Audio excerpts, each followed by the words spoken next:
Tila hindi gumagalaw ang oras sa sandaling ito. Sa kalangitan at sa mundo, espada na lamang ang natitira. Wala nang sinuman, wala nang anuman. Namutla ang katawan ni Fang Qianhe. Tila inatake siya ng espada. Tanging ang nabalot sa ilaw ng espada ang makakaalam kung gaano kalakas ang espada. Hindi lamang mayroong kidlat ng bituin, ngunit mayroon ding pag-ikot ng langit na kulog na patuloy na pumupunit sa espasyo. Kahit na siya ay isang martial grandmaster, nagkaroon ng kawalan ng lakas at pag-asa sa kanyang puso. Kumalat ang aura ng kamatayan sa buong katawan. Hindi. Isa akong 7-star martial grandmaster, isang overlord sa isang panig. Paano ako mamamatay sa mga kamay ng isang martial grandmaster?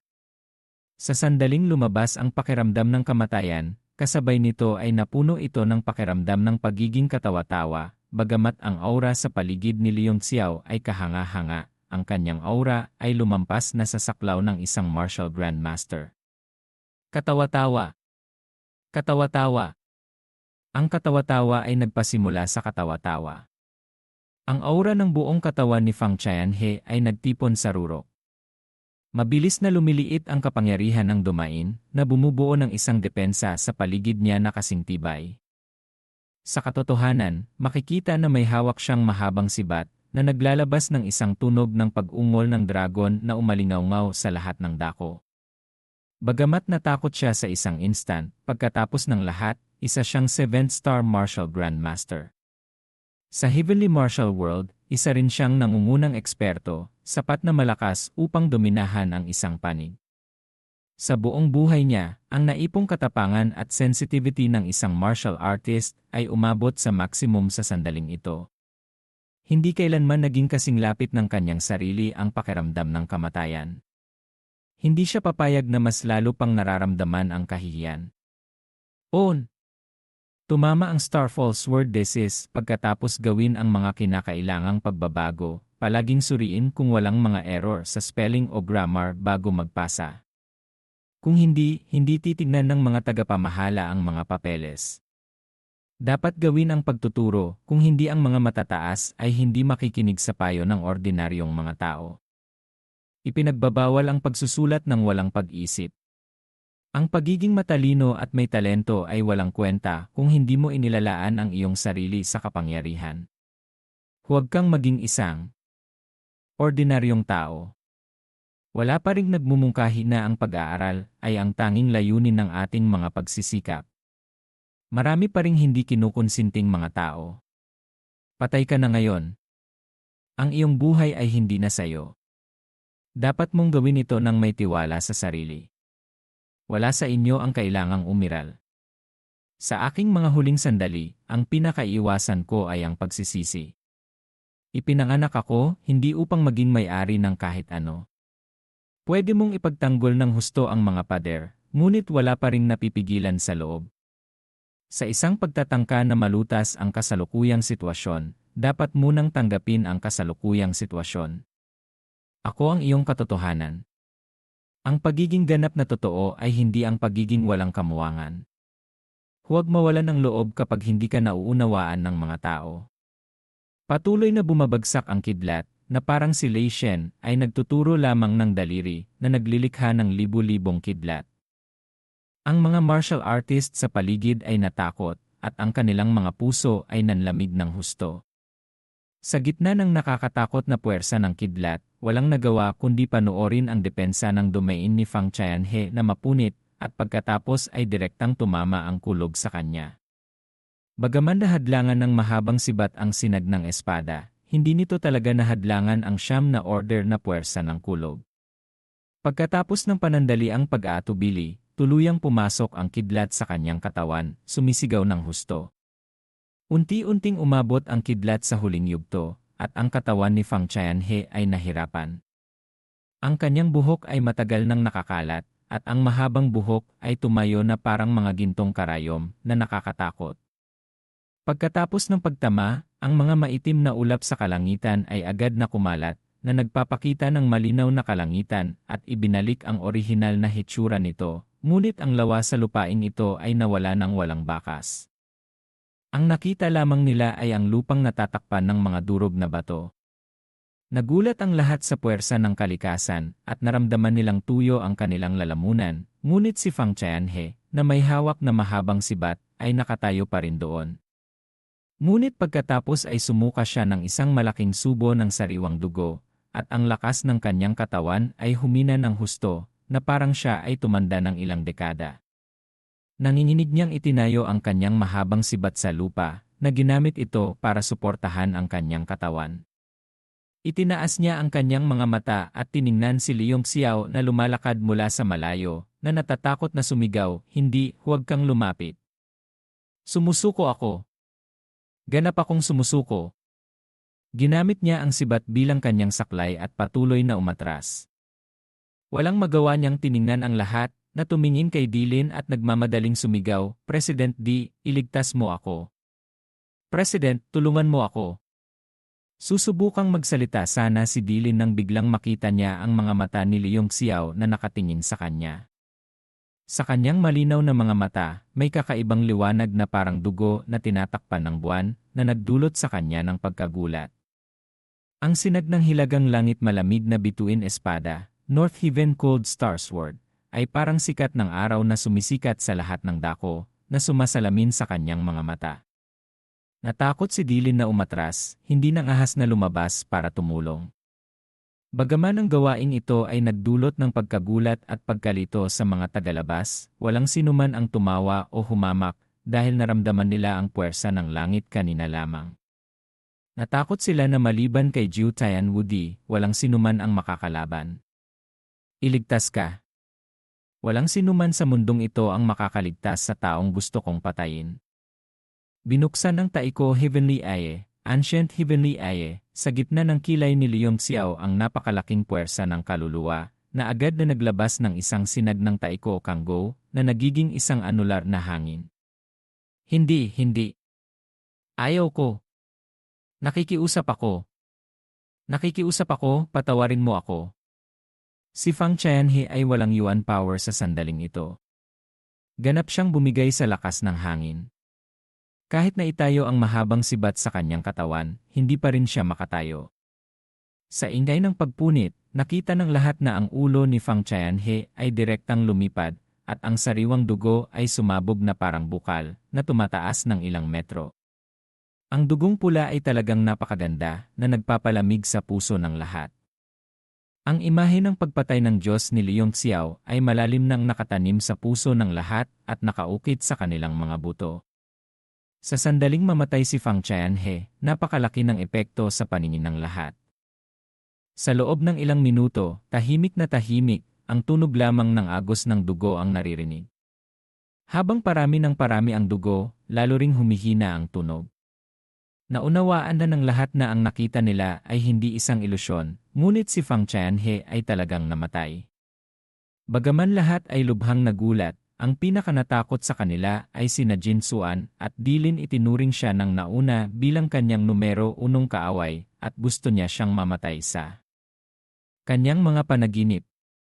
Ang huli ay ang kanyang kakampi at hindi masyadong mataas ang kanyang lakas. Sa kasalukuyan, namatay siya sa kanyang harapan. Ang isang pitong bituin na Wuzon ay tulad ng isang ordinaryong tao na may kaparehong amag. Kapag pinutol ang kanyang ulo, mamamatay siya at magiging isang walang ulong katawan. Sa katimugang apoy, sa mahabang panahon, walang wudi na lumabas. Ang Wuzon ay ang kataas-taasang pag-iral. Sa kasalukuyan, nalaman ng lahat na sa totoo lang, siya ay para lamang sa mga ordinaryong tao at walang pinagkaiba. Sa harap ng isang taong mas malakas, siya ay isa lamang langgam. Ngunit ang mga malalakas ay namatay, at ang lahat ay huminga ng malamig, at ang kanilang mga katawan ay nanlamig na parang yelo. Tiningnan nila si Liong Xiao na isang Wuzong, ngunit siya ay katulad ng isang nagpapatay na Diyos. Agad niyang pinatay ang isang Wuzon sa kanyang espada. Paano magkakaroon ng napakawalang kwentang bagay? Katulad ng nahihirapan si Fang Tianhe, hindi makapaniwala hanggang sa kanyang kamatayan, ngunit anuman ang mangyari, walang nangahas na magkaroon ng anumang mga pag-isip na makitungo kay Liong Xiao, kabilang si Tan John, na patuloy na nagulat, Ngunit mas nag-isip si Tanjon. Ang Li Ji na pinakawalan ni Liu Xiao ay na nakilala niya bilang ang strongest martial art technique sa legend. Tiyak na ito ay ang sa puso ni Tanjon, nahirapan siyang kumalma, karapat-dapat sa ang pinakamalakas na martial art technique sa alamat ng North Scorpion Sect. Nakakayang tumawid sa dalawang malalaking realm upang pumatay ng isang tao. Dapat kong makuha ito kahit anong mangyari. Naisip din ni Xun Ziming iyon sa kanyang puso. Nag-vibrate ng husto ang kanyang mukha at hindi siya mapakali. Naisip niya kung paano makukuha ang martial arts technique. Ito ay isang malaking pagkakamali. Pagkalipas ng matagal na katahimikan, nahirapan si Dilin na lumunok ng laway, at ang kanyang dila ay dry, at ang kanyang mga labi ay tuyo. Tiningnan niya ang walang ulong Fang Qianhe na nakahiga sa lupa, at ang kanyang puso ay komplikado. Ang nagtanggol na kayamanan ng Li Feng Merchant Association sa South Flame City, at ang pinaka-epektibong katulong ni Fang Qianhe ay nawala sa wala. Halos hindi siya nakainom ng kalahati ng tsaa at nawala na sila. Naramdaman niya na ang kanyang mga braso ay pinutol, orihinal na isang kahanga-hangang paglipat upang ipahayag ang balita na ang South Flame Gold Essence Source ay hindi nagpatuloy na humina ang lokal na puwersa, at malapit nang makamit ang kanyang panghuling layunin. Sa sandaling ito, walang nasugatan sa lokal na puwersa. Nawalan siya ng isang 7 bituin na wuzon, at mayroon ding isang 8 order na Xuan Qi. Ang pagkawala ay tunay na nakakasira sa kanyang mga buto. Halos katulad dito ng pagkuha ng kanyang buhay, at si Fang Qianhe ay humihingi ng tulong sa kanya, at siya ay umatras sa oras na iyon. Sa mga mata ng mga tao sa Merchant Association, siya ay kumilos na hindi karapat-dapat sa tiwala, at direktang nakakaapekto pa rin sa kanyang posisyon sa South Flame Merchant Alliance. Ang ekspresyon ni Dilin ay mas malungkot kaysa kaninuman. Muli niyang itinaas ang kanyang ulo at tiningnan si Liu Xiao. Wala na ang aura ni Li Shen sa kanya tulad noong nakaraan, ngunit ibinalik niya ang orihinal na hitsura ng batang wuzong, at higit pa, ang kanyang mukha ay maputla. Lumilitaw na nag-ubos siya ng malaking lakas sa pagpatay kay Fang Qianhe. Sa puso ni Dilin, nagsisisi siya ng husto. Kung kumilos siya upang iligtas si Fang Qianhe kanina, malamang na mailigtas siya, o kahit na may isang malaking pagkakataon na patayin si Liu Xiao, ngunit sa kanyang puso, pagsisisi na lamang ang nananatili. Si Jin Xuan ay natulala na nakatayo doon. Bigla niyang naramdaman ang kawalang hanggan sa kanyang sarili na kumakalat kay Liu Xiao. Akala niya na ang kalaban ay isa lamang wuzong, at ang lakas ni ay napakalakas din. Itinuring niya ang kanyang sarili bilang pangulo ng Merchant Association. Sa pagitan ng dalawa sa kanila, mayroong isang hindi masyadong malaking puwang, ngunit ngayon, kaya niyang pumatay ng isang 7 bituin na wuzon sa isang espada. Kahit na totoo, hindi pa rin siya makapaniwala. Naramdaman niya na siya ay nananaginip pa rin at hindi makapaniwala na ito ay isang malakas na. Halos walang pagkakaiba sa pagitan niya at ng tuktok ng mundo, ngunit siya ay isa lamang ordinaryong pangulo ng Merchant Association. Paano siya makakalabas na nakaharap sa kanya? Sa kanyang puso, lumitaw ang isang malaking puwang, at naramdaman niya na wala siyang kwalipikasyon upang maging kaibigan ni Liu Xiao. Nakaramdam siya ng pagkatakot sa kanyang puso. Ito rin ang panuntunan ng paggalang sa lakas sa Heavenly Martial World na nabuo noong unang panahon. Bilang isang kaibigan, ang katayuan at posisyon ay dapat na hindi bababa sa katulad sa iyong sarili. Kung napakalaki ng puwang, magkakaroon ng hadlang. Nakaramdam na ngayon si Jin Xuan ng malaking pagkatakot. Haha!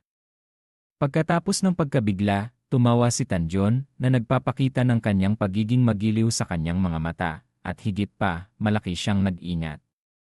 Ang Li Ju na ginamit ng kalaban ay hindi maaaring pumatay sa kanya, ngunit mayroon itong malaking pagbabanta, at si Liu Xiao ay may misteryosong trick. Hindi niya magawa ang anumang bagay sa kalaban na lalong ikinabigo niya. Umikot si Liu Xiao, at ang kanyang mga mata ay tumingin sa kanya, hindi masyadong magiliw, ngunit itinaas ang kanyang ulo at mahinang sinabi, 10,000 milya na walang ulap. Ang panahon ay hindi masama. Bahagyang napahiya ang mukha ni Tanjon. Alam niya na nagrereklamo ang kalaban tungkol sa kanyang mga sinabi, ngunit wala siyang magagawa. Ngumiti lamang siya ng may pagkapahiya, haha, hindi masama. Talagang hindi masama. Biglang namuo ang mga mata ni Leong Xiao at nagbago upang maging matalas, na parang matulis na bagay na tumatagos sa katawan ni Tanjon. Malamig niyang sinabi, ginamit ng batang Panginoon na ito ang kanyang buhay upang galugarin ang daan upang tulungan kayo, ngunit nakatagpo ng panganib ang aking kaibigan.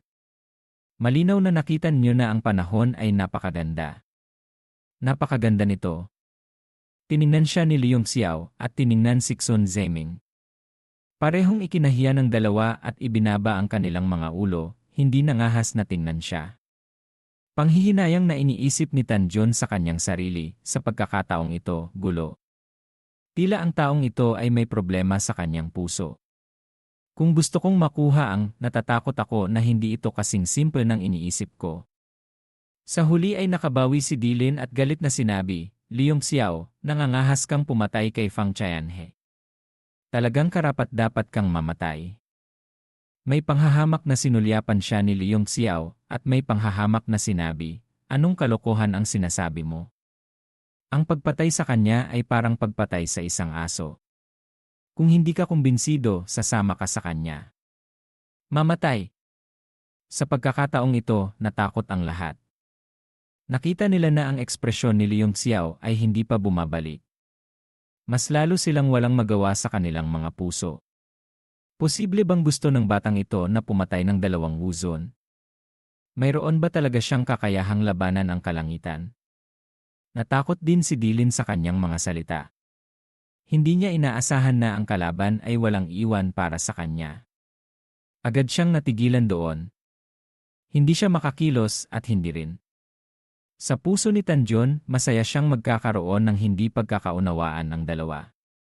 Kung maglalaban sila, mas makakabuti ito. Agad siyang nag-provoke at sinabing, the seventh husband, kaya mo lamang ipakita ang iyong sarili sa kama. Hindi ka angkop dito. Haha sa ilalim ng napakalaking pressure, tumawa ang mga martial artist ng lokal na puwersa. Puno ng puot ang kanilang mga mukha na nagtatakip sa kanilang mga tiyan at tumatawa ng malakas. Ang ekspresyon ni Dilin ay naging kulay atay ng baboy. Nakakahiya ang pagiging lalaki at hindi maaaring magdala ng kahihiyan. Talagang walang kayang tiisin ang sinuman, lalo na tumama si Tanjon sa kanyang buto. Tanjon, lalaking matanda ka, papatayin kita. Sa huli, nawala ang kanyang rason at sumigaw ng malakas, nagmamadaling umaakyat. Ang kanyang dalawang kamay ay tumama sa kawalan. Ang bawat mula sa lahat ng direksyon ay tumama, na nagpapasigla sa espasyo sa paligid ni Tanjon. Nagulat si Tanjon. Nais niya sanang dalhin ang problema kay Leong Xiao, ngunit hindi niya inaasahan na masangkot siya. Pareho silang dalawa na tuktok na wuzon. Kung kumilos sila, huwag nang sabihin na hindi nila malalaman kung sino ang mananalo o matatalo. Kahit na matukoy nila, pareho silang magtatapos sa isang parehong sitwasyon. Galit na galit siya. Nagpakawala siya ng masamang ki sa kanyang katawan, na nagiging masama ang hangin upang kalabanin si Dilin. Galit na sumigaw siya, ang pagpatay kay Fang Qianhe ay si Leong Xiao. Bakit mo ako ginagawa? Si Dilin ay galit na parang apoy, halos walang kakayahang mag-isip. Nadarama niya ang mga salitang sinabi ni Tanjon sa kanyang mga tainga, lalo na niyang naisip na sinasadya niya siyang inuuyam at hindi siya nangahas na lumaban kay Leong Xiao. Lalong ikinahiya at kinagalit niya siya. Patuloy siyang nagpakawala, ginagamit ang lahat ng kanyang galit upang baguhin sa palad, ngunit unti-unting napasok si Tanjon sa isang hindi nakakalamang sitwasyon. Umatras ang lahat ng martial artist sa paligid. Ang labanan ng tuktok na wuzon ay madaling magdulot ng sakuna. Agad silang nagpakalat at ilan sa kanila na walang mata ay nasangkot na agad na naging alabok. Sa kanilang mga puso, natakot sila. Kung gusto mong maglaban, ako ay sasama sa iyo ngayon. Mamamatay ako kung hindi ako atras. Sa huli, ang galit ni Tanjon ay sumiklab at itinago niya ang masamang ki sa paligid ng kanyang katawan, na unti-unting nagiging na parang nakasuot ng baluti sa lahat ng dako. Sa likod niya ipinakita nito ang flexibility na napakabihirang. Nang magpakawala siya, ang anino ng kanyang palad ay umugong ng napakalakas. Sa masamang ki, agad na pinakawalan ang power of the fist at nagiging solidong anino ng kamao na naging kulay brown. Ang matinding puwersa na si Dylan ay huminga ng mataas at agad na binawi ang kanyang pagkabali, isa lamang fist ang ginamit sa kanyang kalaban. Ang dalawang puwersa ay biglang sumabog at ang isang malaking enerhiya ay kumalat. Hindi lamang nag-collapse ang espasyo, nayanig din ang lupa.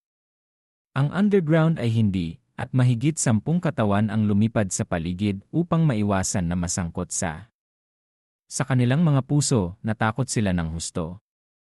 Dylan, lalaki ka. Kung gusto mong maglaban, lalaruin kita hanggang sa mamatay ngayon. Sa huli, ang galit ni Tanjun ay umapoy, na pinigilan ang kalaban, at kahit sino ay hindi tatanggap nito. Ngunit ang masamang ki na naipon sa kanyang katawan ay nagiging isang buhawi na nagpapakita ng angkan sa buong mundo. Ang aura ng siyam na bituin na wuzon ay umabot sa rurok, at ang puwersa ng domain ay maaaring ibukod ang iba sa 1,000 metro na bumubuo ng hindi pantay na mundo. Ang galit sa suntok ni Dylan ay unti-unting umaalis. Tumingin si Tanjun na parang bumabagsak na Diyos, ngunit nag-alala siya. Hindi ka ba magaling? Halika. Inilabas ni Tanjun ang isang kuko at agad na namuo ang masamang ki upang maging isang sandata na direktang tumama. Nagbago ang ekspresyon ni Dylan at ang kanyang dalawang kamay ay bumuo na tumatayo sa ibabaw, magkakalat kaagad. Kung malayo sa dalawa si Tanjun, gustong atakihin pa rin ni Tanjun si Dylan, ngunit sa huli ay nagbago ang ekspresyon ni Dylan. Huminto na rin sa wakas si Tanjun at malamig na sinabing, hindi mo ba gusto na kainin ako? Ngayon, samahan kita hanggang kamatayan at titingnan ko kung sino ang mauuna. Nagsiwalat ng malamig na liwanag ang mga mata ni Dylan at magaspang na sinabi, kakanina lang ako nagagalit, ngunit hindi ka dapat gumalaw ayon sa iyong nararamdaman. Kung patuloy kang lalaban, walang makikinabang sa sinuman at dadagdagan mo lamang ang puot. Hindi ba mas mabuti kung hindi ito nangyari? Humph, gusto mong maging maganda? Hindi natanggal ang galit ni Tanjun at tumawa, ngayong kumilos na ako, huwag mong isipin na madali itong matapos. Biglang nagbago ang ekspresyon ni Dylan at mahinang sinabi, kung ano ang gusto mo ay paglinawin mo. Sa puntong ito, galit na sumigaw si Tanjun, simple. Magbayad ng 10 bilyong orihinal na bato ay matatapos na. Ano? 10 bilyon? Galit na sinabi ni Dylan, gusto mo bang gamitin ang bagay na ito para sakalin ako? Itinuturing mo ba akong tanga? Iwinagayway ni Tanjun ang kanyang kamay at sinipsip ang buong masamang ki sa kanyang katawan at sinabing, ang bagay na ito ay dahil sa iyo, kaya ikaw ang magbabayad o hindi magbabayad. Hindi ito tungkol sa akin. Tingnan mo kung paano mo ito haharapin. Bigla niyang natuklasan na pagkatapos makipag-ugnayan kay Leong Xiao, natutunan din niya ang walang hiya na pagtangay doon. Nagulat ang lahat na siya ay isang tuktok na wuzon at nagpabaya pa rin sa mga bagay tulad ng pagtangay ng yaman. Sa totoo lang, wala pa silang naririnig tungkol dito. Namangha silang nagpalaki ng kanilang mga mata. Nagalit si Dylan at hindi lamang siya pinatay ang isang epektibong katulong, ngunit sinira pa ang 8th Order Naksuan Ki. Ngayon, kailangan pa niyang magbayad ng malaking bilang ng orihinal na bato. Gusto na niyang sumugod at makipaglaban sa iyo hanggang kamatayan, ngunit pinilit pa rin niya itong tiisin, dahil hindi siya nag-isip ng maayos kanina, kaya dapat niyang bayaran ang karapat-dapat dito. Kumakagat ang kanyang mga ngipin, galit na sinabi, maaari kang magbayad ng ilang orihinal na bato, ngunit hindi ka maaaring magbigay ng napakataas na presyo. 100 milyong grade 1 na orihinal na bato. Hindi higit doon. Ang pakiramdam ni Tanjun ay napakagaling. Ganito rin siya noong pinahiya siya ni Leong Xiao. Natitiyak niyang naramdaman din ni Dylan iyon sa katawan ni Dylan. Tumawa siya, kulang ng isa. Natulala ang lahat na madalas na tinatrato ang mga nakatataas na Wuzon bilang mga Diyos, ngunit parang nagde-dealer sila sa kalsada. Ang mga bargains ay napakababa, magkita tayo sa 1,000 milya, 10 milyong orihinal na bato ay hindi mahal. Mataas ang pinto ng song, at libu-libong bundok at ilog ang mayroon. Kalahating bilyong orihinal na bato, maganda o hindi. Ang hangin ng tagsibol ay hindi dumating sa Yumen, at nangangako sila na mabubuhay o mamamatay ng 83 tao sa mundo ay may tunay na damdamin, ngunit maaari ba nilang bawasan ang isa o hindi? Ang presyo ay lubhang katwiran, gusto mo bang magbayad o hindi magbayad? Nasa'yo. Napatay ang lahat at tahimik silang nanatili. Sinabi ni Tanjon, hindi bababa sa 5 bilyon. Hindi ko gustong magsalita pa sa'yo. Kahit saan man, gusto kong mag-anyaya ng isang eksperto na Wuzon na tumulong at hindi bababa doon. Alam ni Dylan na mahirap bawasan at kinagat na lamang niya ang kanyang mga ngipin at sumang-ayon. Palihim na tumawa sa kanyang puso, iniisip sa kanyang sarili, samantalahin ang pagkakataon na ito sa ngayon at pagkatapos ay siguraduhin nabubuhay ka pa rin o hindi. Kung kaya mong makatakas sa iyong buhay, maghuhusga ako sa iyo. Pagkatapos makipagbargain, hindi na nagtalo ang dalawa at lumipad patungo sa direksyon na itinuro ni, ngunit malayo ang kanilang. Tumatakbo si Leong Xiao kasama si Jin Xuan na namumuno sa lahat. Ang na ito ay napakalaki at naglalaman ng iba't ibang panganib, ngunit lahat ng tao ay nagsasama, ngunit ligtas silang lahat. Biglang kumatok ang puso ni Leong Xiao at bahagyang tumawa, nakahinto na rin ang dalawang bobo. Nagulat na sumagot si Jin Xuan at hindi alam kung anong pinagsasabi ni Leong Xiao. Pagkaraan ng ilang sandali, nakita niya, ang ibig mong sabihin ay sina Tanjon at Dylan. Sa kanyang mukha, nagpakita ng pagkabigla at sinabing, daan-daang milya pa ang layo, ngunit nadarama mo pa rin sila. Tumawa si Leong Xiao at sinabing, huwag mong kalimutan na isa akong lihim na tagapagsanay, at kaya kong talunin si Mo Huayuan. Kung nagsasama ang dalawang tuktok na Wuzon, ang pag-vibrate ng Wuyi ay maaaring madama kahit na nasa labas ako ng libu-libong milya. Sa puso ni Jin Xuan, natakot siya. Sa sandaling ito, naalala niya na ang batang nakatayo sa kanyang harapan ay pinatay ang ikapitong bituin na Wuzon sa isang espada, at natalunan din ang ikawalong antas na mahusay na tagapagsanay. Balisa siya. Kahit nabawiin ang buong kasaysayan ng Heavenly Martial World sa isang pagkakataon, hindi niya kailanman mahahanap ang pangalawang. Sa edad na ito, paano makakamtan ang kanyang? Sa kanyang puso, humanga siya kay Dingling. Hindi niya alam kung saan niya nahukay ang na ito. Ang so-called that ay ganap na walang kahulugan. Huwag nang banggitin sa Merchant Alliance, ngunit sa buong Heavenly Martial World, kahit nasa, tiyak na walang karakter na maihahambing sa kanya.